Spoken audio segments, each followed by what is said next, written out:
A deadline approaches. Iranians in Calgary respond to Donald Trump's threat. Guilty of 6 charges. We work with these women. We've been supporting them the last couple years through this trial. Finally, a verdict after several delays in a sex assault trial. And water today, dry tomorrow? When it's our fault. It's our fault that the water pipes were broke. It's our fault that we weren't maintaining them. The city considers an outdoor watering schedule. CTV Calgary, local breaking news with Ian White. Good afternoon. We begin with breaking news. The U.S. president has agreed to suspend bombing of Iran for 2 weeks. It comes 1 hour before his deadline to annihilate the whole civilization if a deal wasn't reached. Donald Trump was threatening to blow up all the bridges and power plants in Iran. That threat was being met by a defiant Iran, which instructed civilians to surround the U.S. targets to deter Trump. Just moments ago, Trump announced on social media the U.S. will suspend bombing. In exchange, Iran has to open the Strait of Hormuz.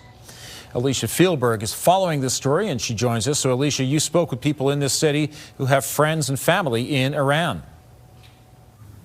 Ian, the Calgarians I spoke with are gripped with fear, but divided about what should happen next if this ceasefire does not hold. And nobody wants war exactly, but some Iranians, both here in Calgary and in Iran, think that foreign military intervention is necessary to stop an oppressive and violent regime. Others here say that diplomacy talks were already underway and the U.S. had no reason to attack. Many civilians in Iran have been killed. Canada's Prime Minister Mark Carney denounced public infrastructure attacks today. Nobody expects a quick solution, but some Calgarians are hopeful the global attention on the area will lead to diplomacy. We had the hope, we still have the hope, and there are people with real wisdom and peace-loving leaders and the people around the globe who try to stop this war. Pakistan is the one who was acting as a mediator between the warring countries and had suggested that Trump extend his deadline 2 weeks and that Iran open the Strait of Hormuz within that time. The president of the United States says that his government will be working with Iran to work on that agreement over the next 2 weeks. Ian? Thanks, Alicia. A high-profile, years-long trial involving the targeting of vulnerable women in Calgary has reached a verdict. Richard Robert Mantha has been found guilty of 6 of the original 20 charges against him, including 4 of the 7 women who say they were victims. The judge convicted the 62-year-old of sexually assaulting 3 women and drugging one of them, along with using a phone as a weapon and choking during the attacks. Mantha was also found guilty of uttering threats against a 4th woman. Justice Judith Schreier dismissed charges involving 2 other complainants. Charges involving a 7th woman were previously dropped after she passed away. The advocacy group, Her Victory, is working with some of the victims and says it's frustrated by the low number of convictions and the reason why. The testimony provided by the alleged victims were said to be primarily by vulnerable women, which is true, but that it was unreliable. And we support these women, and while they may be in some sort of addiction, it does not make them their statement untruthful or unreliable. Meyer adds outcomes like this act as a barrier for more people to come forward. Mantha was arrested 3 years ago following an investigation into women in Calgary's sex trade being targeted, drugged, and attacked.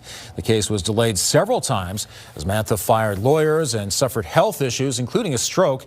The Crown tells CTV News discussions on sentencing dates will begin on Friday. Alberta's opposition leaders calling on the Premier to fire Justice Minister Mickey Amery. Naheed Nenshi is accusing Amery of political interference. It has to do with Sam Murraysh, the CEO of MH Care Medical, that's at the center of the health procurement scandal. According to the Globe and Mail, Murraysh was under investigation following a complaint about political donations. Before Elections Alberta reached any conclusion, the Justice Minister shortened the amount of time the election regulator has to penalize violations. Mickey Amery and Sam Murraysh are related through marriage, and they're friends too.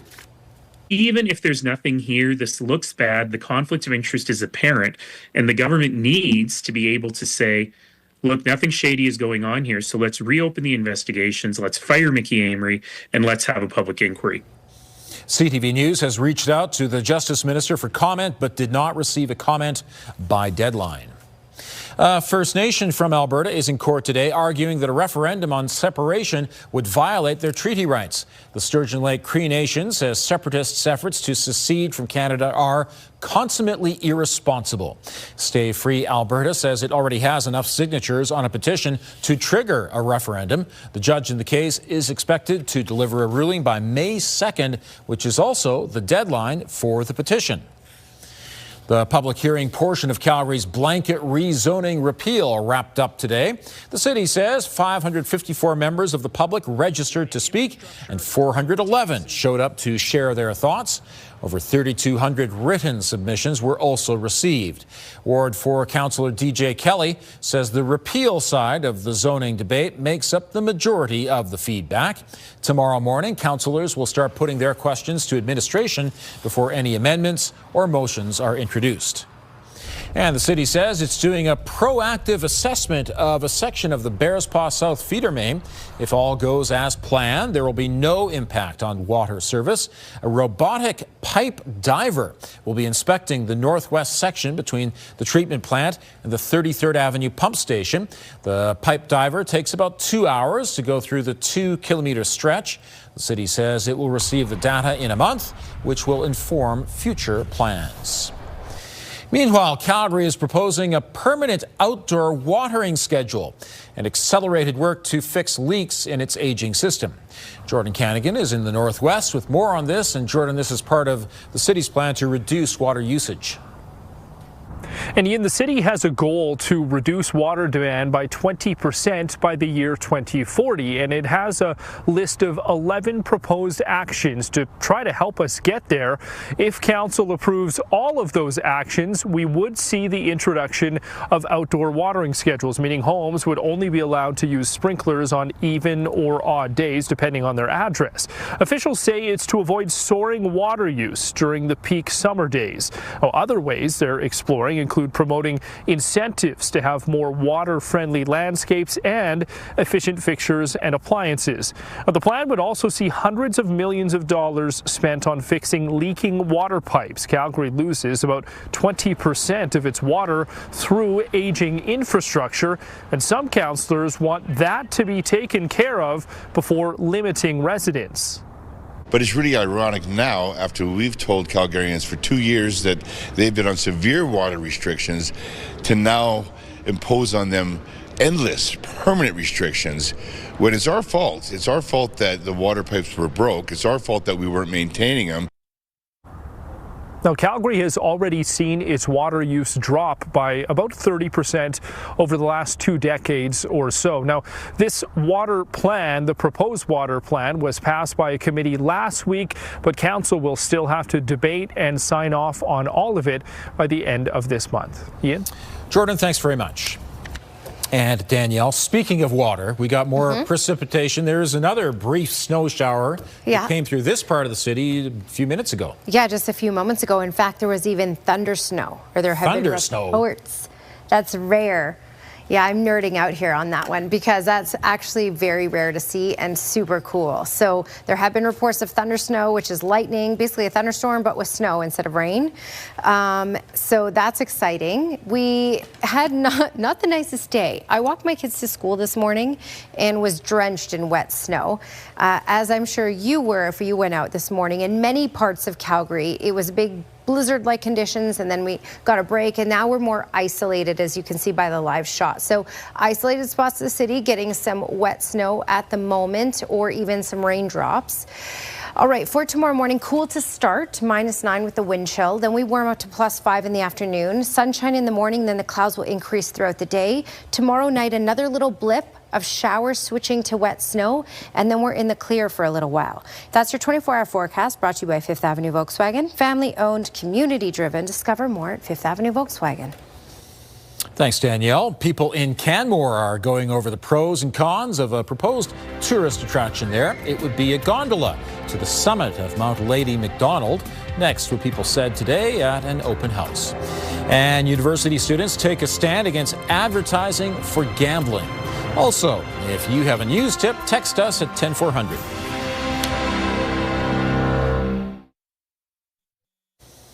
A new tourist attraction is being proposed for Canmore, a sightseeing gondola overlooking the Rocky Mountain town. The gondola would start near the Trans-Canada Highway, stopping at Silvertip Village before going all the way up to Lady MacDonald Plateau.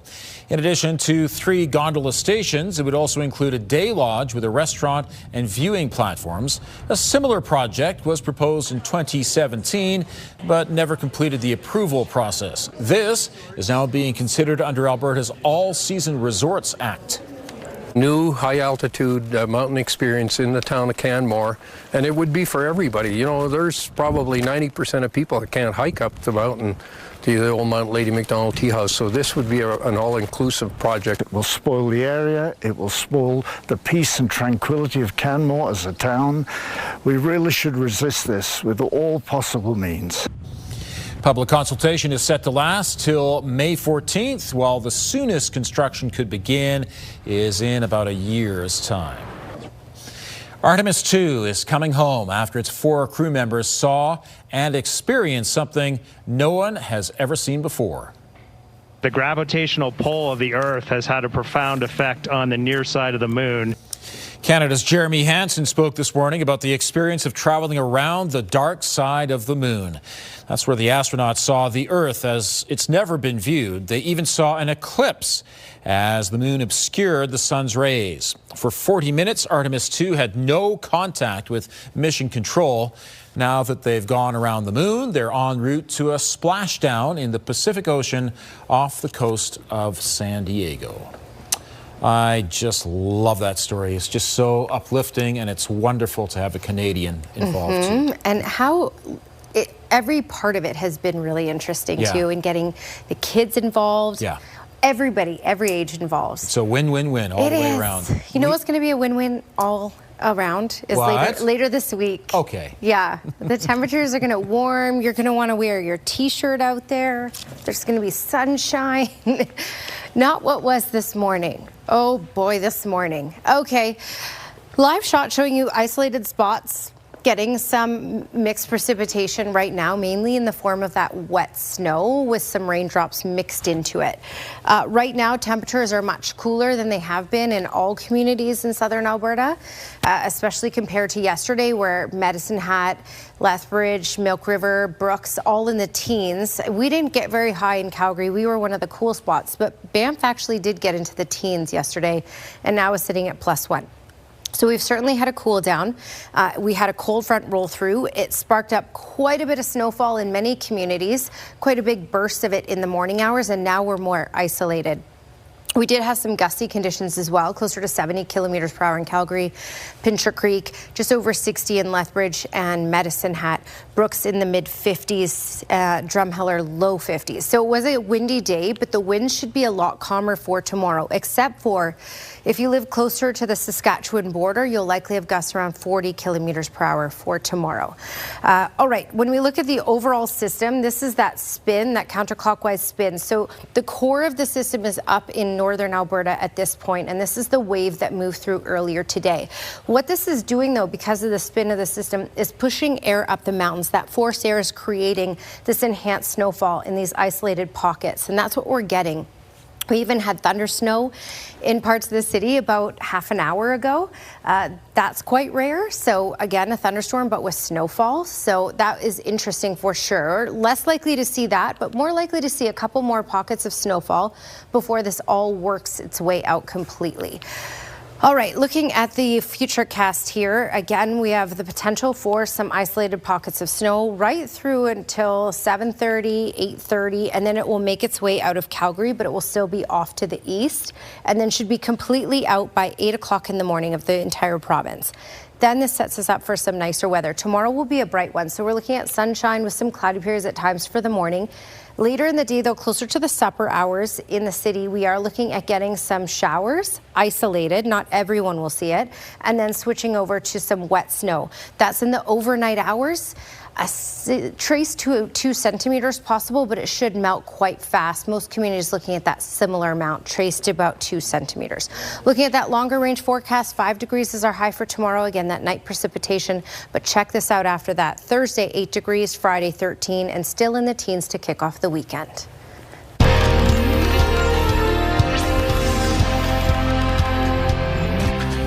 A public health alert has been issued after a person with measles spent time in the Rocky View Hospital Emergency Department. The exposure happened on April 4th between 10:30 a.m. and 6:30 p.m. Anyone in the ER during that period is asked to watch for signs of the measles. If symptoms do develop, you should call the measles hotline before going to any healthcare facility. The best protection against the measles is 2 doses of the MMR vaccine. A group of students and professors want to make it harder for young people to see online gambling ads. Student Advocates for Public Health says commercials like these for BetMGM and Play Alberta aren't hard to find on TV, radio, and online. It says they're enticing Canadian teenagers to take up gambling as early as grade 7. Organizers say about 1 in 3 Canadians report problem gambling and say exposure to gambling ads has a negative outcome. When you're just watching the Edmonton Oilers or upcoming FIFA World Cup and there's gambling advertisements, that level of exposure can really impact the behaviors of youth in the next generation. So our call to action is really banning gambling advertisements, lowering the betting limits, as well as providing and promoting funding for independent research. They're also calling on Oilers captain Connor McDavid to stop appearing in the ads. July 1st is more than just Canada Day. It's a key deadline for trade talks involving Canada, the U.S. and Mexico. Still to come, the chief U.S. trade negotiator tells us where the discussions are at right now.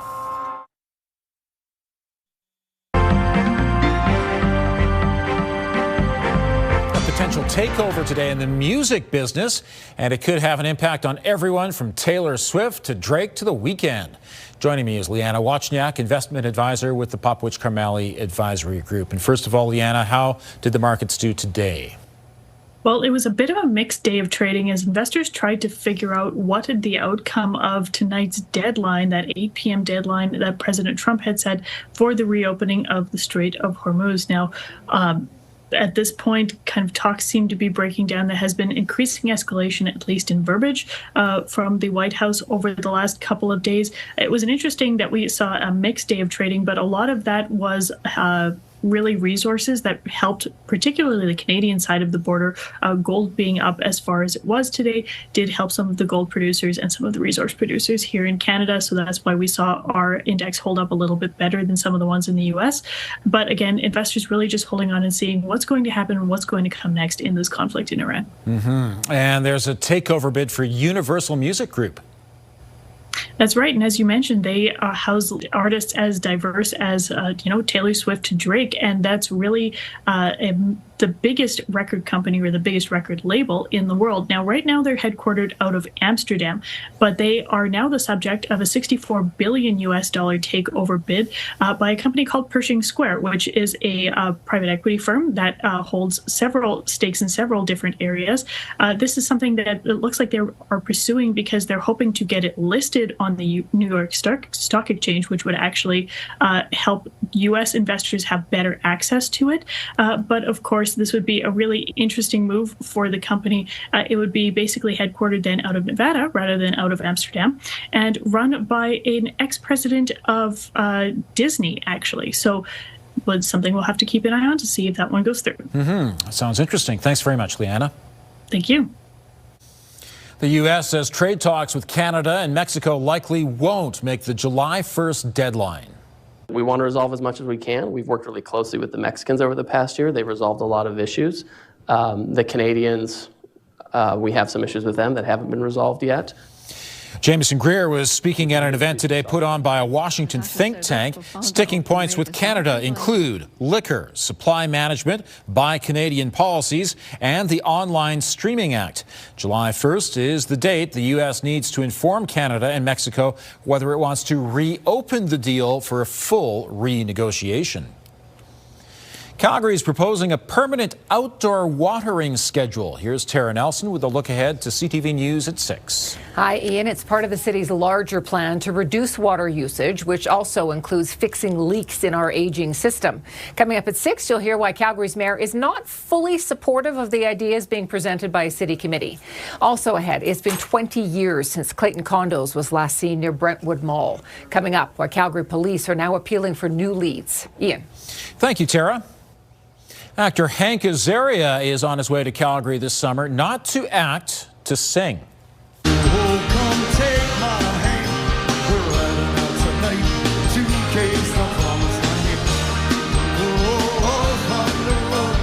Hank Azaria and the Easy Street Band will perform at the Wild Horse Saloon on Wednesday, July 8th. Azaria is a 4-time Emmy winner for his work voicing characters on The Simpsons, but he's also a big Bruce Springsteen fan and has been performing with his Easy Street Band since 2024. Are we about to turn the corner toward warmer weather? A lot of us sure hope so.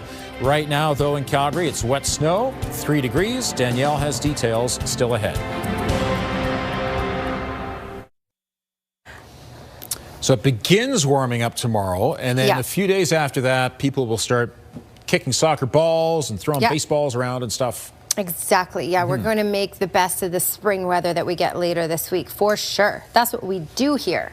3 degrees is the current temperature, and our daytime high. Normal is 10, and we will get there. 5 degrees for tomorrow. It will be cool to start with a wind chill of -9 in the morning. Precipitation possible late Wednesday and through the overnight hours, but then 8 Thursday, 13 Friday.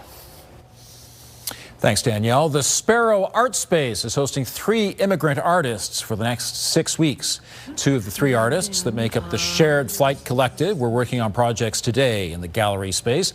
They all share stories of immigration. 2 of the artists are from Mexico and Germany and now call Calgary home. The third is a Colombian living in Mexico. This is their first time working under one roof on their own art. We have as well a different view sometimes on the same thing. This will be the same. I'm really curious when the audience come and how the Calgarians react to our art and how they see it. You have always a different perspective on what you are doing. And the artists will be hosting a number of workshops during their 6-week residency at Sparrow Art Space. For more information, head to our website, ctvnewscalgary.ca. Thanks for joining us. Now here's the early edition of the CTV National News.